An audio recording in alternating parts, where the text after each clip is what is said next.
Welcome to a different kind of doula. I'm Maureen Curis, and I'm here with my co-hosts Colleen Hughes and Kathleen Putnam. And we are bringing you a show today about talking to someone who's dying. Let's face it, it can be hard, and we don't always know what to say, or it feels awkward.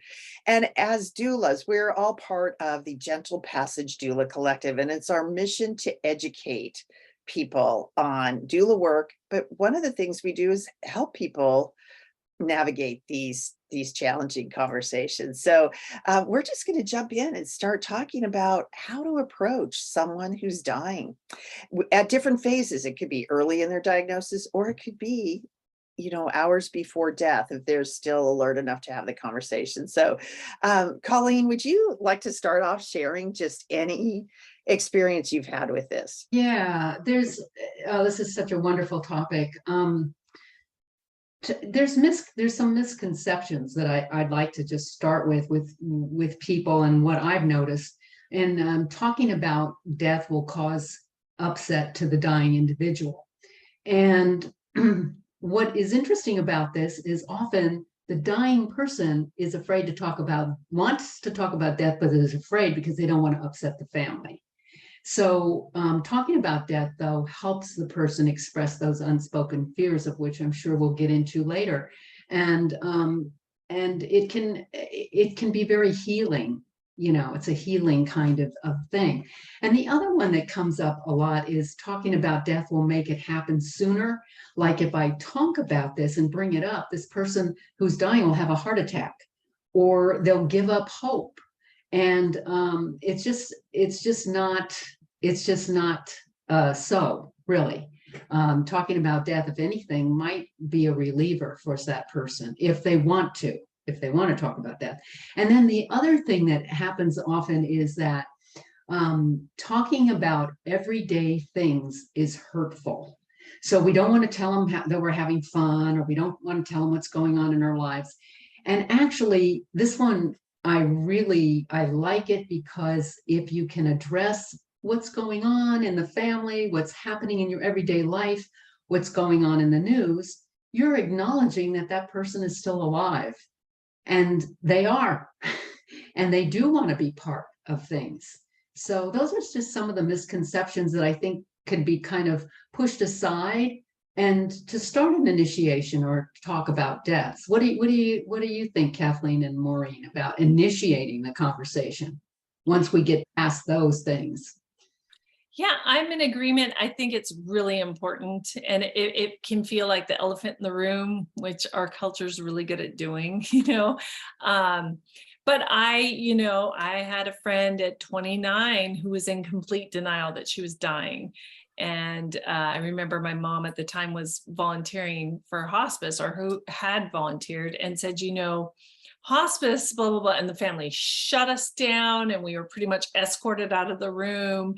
And I think it was hard, but it also was like, okay, well, we said it, and it's a great service for people who want to access it. We all know that people think of it as being a life sentence instead of a support for the family and the dying person. And I think acknowledging it, but there is some risks sometimes, and sometimes there is some relief, and sometimes they don't want to talk about it, but acknowledging it and calling a spade is really, really good. And then you can relax. Then what what the playing field is, and they know, so then you can move forward.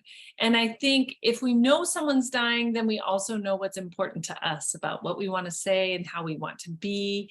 And to speak to that last misnomer that you talked about with not talking about day-to-day life, I remember my sister-in-law was dying of ovarian cancer, again, very young age, in her early 30s. And I remember coming in and she said, "I saw you on TV." And I was like, "What?" And they were replaying this god-awful interview, what I thought was a god-awful interview at the time. And she said, "Da, da, da, da, "You're a movie star and this and that." And then I said, "Oh, you don't want to talk about that?" She goes, "Yes, it makes me feel better. I feel like I'm vicariously living through you." And none of the nurses believed me that it was you. And so it was kind of like So she really did want to know what was going on in our day-to-day life, and when we were going to be back, and when we were going to work, and how it was. And I remember, I think the thing that I was battling with was some guilt of complaining about traffic or parking or anything hectic or being tired. You know, I didn't want to actually show that part of myself, but she knew that part of myself well, you know, at the time. And so I think it was connecting. So that was a big lesson for me too. You know, I love what you said about talking to them could hasten their death. That's really not true, but people feel that even before they have a life-limiting diagnosis, if they do their planning, it's going to manifest their death. I've had a number of people tell me that in the work I do with getting your advanced directives documented. And, oh, I don't want to do that because it could manifest death for me. And I keep telling them, it doesn't work that way.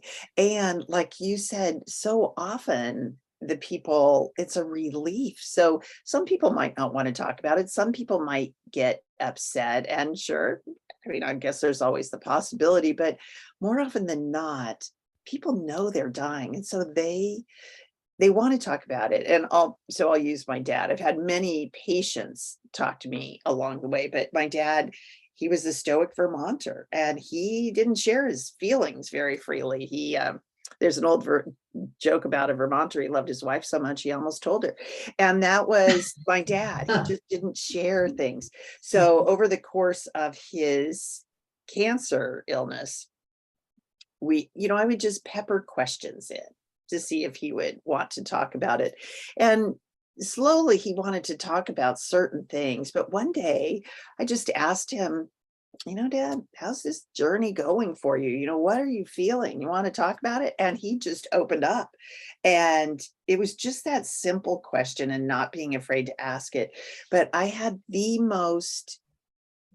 it was emotional. It was such a wonderful, rich conversation with my dad about life, about him approaching death and what that meant to him. And it's one that I'll treasure forever.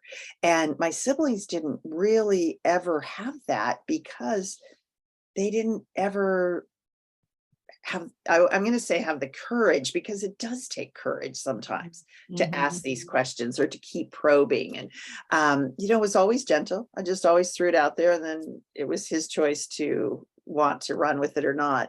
But it's their choice. So you can try to start the conversation with a gentle question and then take your cues from the person. But that was actually months before my dad died, but it also opened up then more conversation. He felt more comfortable talking to me about what he was experiencing as time went on.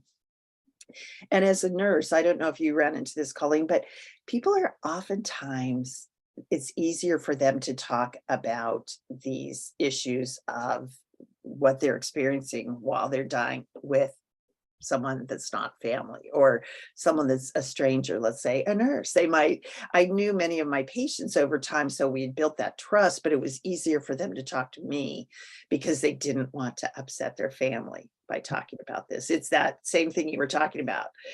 You don't want to upset the family, so the dying person doesn't talk, the family doesn't want to upset them, so they don't talk. And it's really a missed opportunity if the person is willing. The nurse part of it, I've had some pretty amazing conversations at night with patients in the evening when families have gone. So that's that stranger part, and also I'm a nurse. I'm supposed to understand all of this, quotes, not always, but Right. you try. But, one of the interesting things is people who don't want to talk about death doesn't mean they don't want to talk about death. It just means they don't know how. And so as a listener, you want to listen. If they bring up symptoms, I've had new symptoms, or my chemo has changed. You want to ask them about that. You want to ask them to clarify more, or what does that mean to you? They may get very emotional about something that isn't related to death, but you might want to explore that a little bit more, and then just being around in the future. Sometimes they say, oh, well, I won't be here. And let's talk about that. because I think those are things that sometimes unconsciously they let out and they really want to talk. And if you're perceptive enough and you're really listening and really there with them, you can take that ball and run. Yeah, I think one of the things we all should do, anyone interacting, is just let compassion be your guide. Mhm. And it Mhm. will, if we just keep our hearts open and listen, it'll guide us. Um, I don't know, what do you think, Kathleen? Yeah, it's really interesting because the one thing I was reminded of the book Die Wise, Stephen Jenkinson. I've heard him speak, and he talks about, if it's your partner, your spouse, or it's your child, is really even saying, what's this like for you? Describe this to me. And he encourages people who are dying to be as honest and open so that we can, again, foster this idea and this culture of really being a mentor and being wise leaders upon death to people behind. And he says something that was really poignant to me, is because you won't be around when it's my turn to go. So please share with me what this is like, because I'm not going to have you here to Mhm. support me when I'm dying. Yeah. And so it could be your sibling, it could be your child, and for me, I was like, that does feel like it would be a really big gift, Mhm. Yeah. When you're saying that, there was a man I took care of many, many years ago, but he had one of those near-death experiences. He went into he had come in with a heart attack. He was in the ICU. At the change of morning shift, went into a full cardiac arrest. Mhm. But later in the day, he did wake up. We never thought he would, but he was telling me exactly what I did during the code, exactly what was happening. And I was able to ask him questions about what he experienced. He So said cool. he was sitting up in the corner of the room watching what was happening to him. And it was just like, oh my gosh, I've heard about this stuff. But he said there was no pain. There was no, like with all the chest compressions, because he was clinically dead. But it was really so interesting to have this conversation with this man. And one of the other nurses said, "You were asking him those questions?" And I said, "Yes, because when will I ever have this opportunity?" And he was happy to share. He was happy to share. He wanted to share what he went through. Um, so it's just so fascinating when we ask a question and then listen. Mhm. Mhm. And it's a gift, It's a because gift. if you're open to hearing the answer, and again, you're a stranger and you're in a position as being a nurse and as a doula for certain as well, Yeah. is there is this safety to be able to say what happened without freaking the other person out, or without, hitting some judgment and shame that we might have with other people, and especially loved ones who might be scared or freaked out about it. Yeah, on that, I'm going to jump in again. Sorry, Colleen, I'm sort of hogging this, but when we do talk about death and the dying process with someone who is dying, if they are open to it, it really gives them the opportunity to express, maybe unspoken fears they have or concerns they have. And so often sharing those feelings with someone who really just listens can really help reduce a lot of the anxiety they might be having around the fear of dying. So there's so many benefits to talking about this if the people are open to it. It's really, I love that story, Maureen. You were very privileged to have somebody have an out of body experience and share it with you, because a lot Oh, of times they're afraid to share. So that tells right. me you really listened and felt safe to them. Yeah, it was Um, it was amazing. yeah, and one of the things I think is really important to remember is always ask yourself when you walk into a room with a dying person, what do they need? What do they need? And being attentive to that. And so it could be, as a doula, we look for comfort care. You know, what do you need? Do you need a sip of water? Do you need your lips moistened? What do you need? Your pillows fluffed? But even sometimes, if the person is really comfortable, they'll say, well, I could use a hug. I would like to hold your hand. I mean, I know those things would be important to me, is touch. And so finding out what they need. Do they want to see some photographs? Do they want to have some pictures up? Things like that.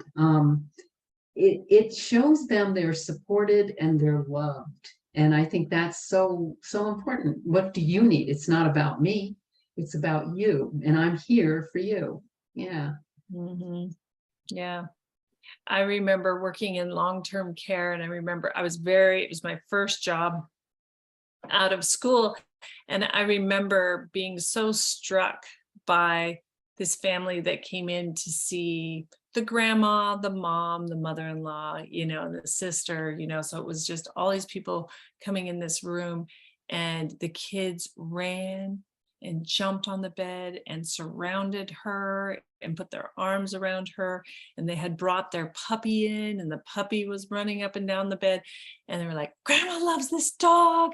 Grandma loves this. And they brought, even though she couldn't eat, they were talking about how they made her favorite breakfast and ate it that morning. And just kind of like, trust your intuition of your loved one about what that they would love, what they would appreciate, and trust you reading their cues. If the people who love us know us the most and can read us. And so trust your intuition too. Healthcare professionals and hospice and even doulas, we have suggestions, but I would encourage you to do what that person would love and appreciate. I love what you just shared, because it just, like you were sharing about your sister-in-law, it affirms life, that they're still part of it and they are able to participate in whatever manner they can. And yeah, it is so different being a doula or a nurse or a care provider versus being the family member. So in my adult life, I've really only experienced my dad's death, his cancer journey and then death. So, and I know it is so much different. It was so much different for me as a family member versus the doula, even with my beloved patients that I had taken care of for many years because I was working oncology, it still was not the same. But to just to affirm life, like when my dad was near death, my kids, we were all down in California where he lived, and my nieces and nephews, they were all out playing, and they'd run in and tell him what was going on. And but he lived for that when he was well. I mean, he wanted to be at every ball game, everything, every school event. He lived for his grandkids. So to have that be such a rich part, and my sister's like, oh, they shouldn't be coming in here. I said, no, this is life affirming to him. And even though you could just tell that he was just enjoying it so much, that they were fully living life and sharing it with them from their child's perspective. Both of your stories were just really beautiful, because it's another way of saying I love you to the individual, and saying what they mean to those people, the children, the dog has meaning for the grandma, and all of these things. It's the meaning in I love you. And I think that sometimes, one of the things too is it's okay to express yourself honestly. If you want to cry, you can cry, and you can even tell them you miss them. But I would throw a caveat in here, is that you don't want to burden them with your stuff, but just to, you mean a lot, and I love you, and to say it often. I think that's so important with someone who's dying. Kathleen and I both have a lot to say. Good. Well, and what I would say too is even, I think being honest and also like speaking your heart, you can be worried that that's going to burden them But I think it's important to be authentic and then also get support. I think caregivers, doulas, nurses, parents, notorious for not seeking the type of support that they're giving. And I think broadening that circle so that doulas can be there just as much for the family as they are for the patient. And by helping ease the burden by attending to the client who's dying, it also then can ease the rest of the family's concerns so that they can take care of themselves. And that goes the same for hospice. And we talk about this all the time, is accessing professionals at the end of life. We would love if people started doing that much sooner than they do. Even having the inkling that you might be in the process of dying, and within a 6-month window, we would all encourage you to start that conversation so you can get your care team set up. And it's not going to make you die sooner. You know, we know lots of people who have gone into hospice and then been released because they're doing so well and live years beyond. But having a team that can support you and care for you and hold you up during this time so you can get that support, so that it's not just two people going through the death and dying process, the caregiver and the person dying, because that's a lonely journey, and it certainly can happen, and it's happened many times, but there's lots of resources out there to take advantage of. You had mentioned it's 100% okay to share your feelings, and it's 100% okay to cry, but what's can be challenging for people that are dying is when the person's, I don't know how I'm going to live without you, and going down that road, that can be cumbersome conversations for those that are dying.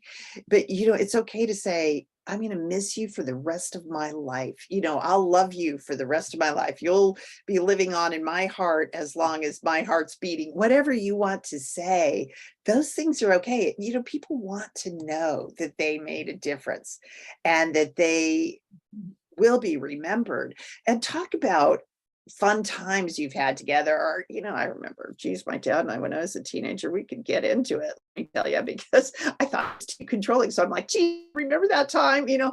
And we laughed about it. And, you know, it's okay to have those. Or I remember saying to my dad, geez, now I'm feeling a little guilty, Dad, that, you know, I threw that soda can or something like that at you when I was a teenager. Now you're here dying, and I'm remembering that. And he laughed, and he's like, yeah, you were a strong-willed kid or whatever. So I shouldn't have shared that. I didn't throw it at him. I just threw it down. But you know, we had a good laugh, and it's something that now I can chuckle about, and I'm glad that we had those moments. So don't be afraid to say things, but do check yourself if you're so emotional that you can't, like, that you would say, I can't live without you, or I don't know how I'm going to go on, things like that. And I think that can very well be your feeling, especially if you have a child or a young teenager, even a young adult child that's dying. As a parent, I can imagine that must be so challenging. But think of the happy times, or you know, think of what you would want them to know, that you will miss them for the rest of your life, or the impact that they've made on your life in this short time that they've had on this earth, or the long time they've had on this earth. But check your emotions. You know, that's important, because that makes them feel that they will be remembered. And I think that's really important. You know, the other thing is, every time you leave the room with someone who's a dying loved one, don't hold off on your goodbyes. At least kiss them and say, you know, I'm going to be going now. I will be back, but you acknowledge the fact to yourself, actually, too, that this may be the last time I walk and leave, and then they're gone. And the other thing that's interesting, and I got reminded the other day by a television show of all things, is that a daughter's mother was dying. She didn't have a great relationship with her, so the first time the first time the doctor said, well, you know, she says, well, I can't say anything now, she's gone. And the doctor said, well, you know, there's research that's been done that says hearing is the last thing to go. So the daughter, she just let it rip. It was a really not great scene, and everybody's standing there with their mouths open. But then she came back and she sat by her mother's side and she started to talk with her about all those things. And I think people need to know that just because someone's unresponsive, my mother was unresponsive, and my sisters and I, we all took our turn talking about our lives with her. And I think that's important, you know. Yeah. Yeah. I'm just gonna speak to those who may be watching that maybe they have regrets about how they said goodbye, or maybe they feel worried that they burdened someone at the end by saying, you know, I don't want you to go. How am I going to live without you? Is in the end, you know, we just do the best that we can, you know, and we need to, a big part of the offering about being a doula, and a big drive for me, is to help people to move through this time period with grace and through the grief and the bereavement after.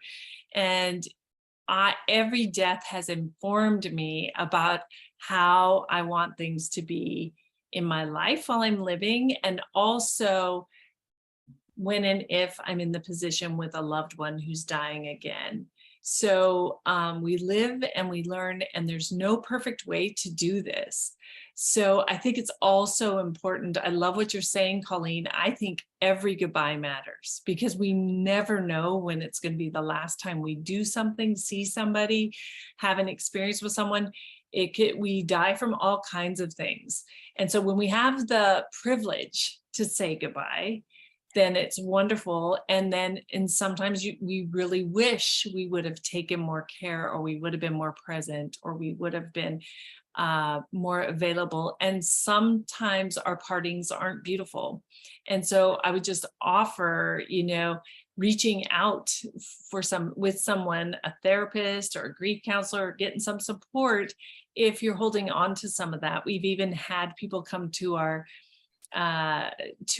groups and who have expressed those concerns being a care provider. What if I said something wrong as a nurse, and we support one another. So I think just make sure that you find a safe place to get that support, so that you're not holding on to anything that you might be, you know, suffering needlessly for.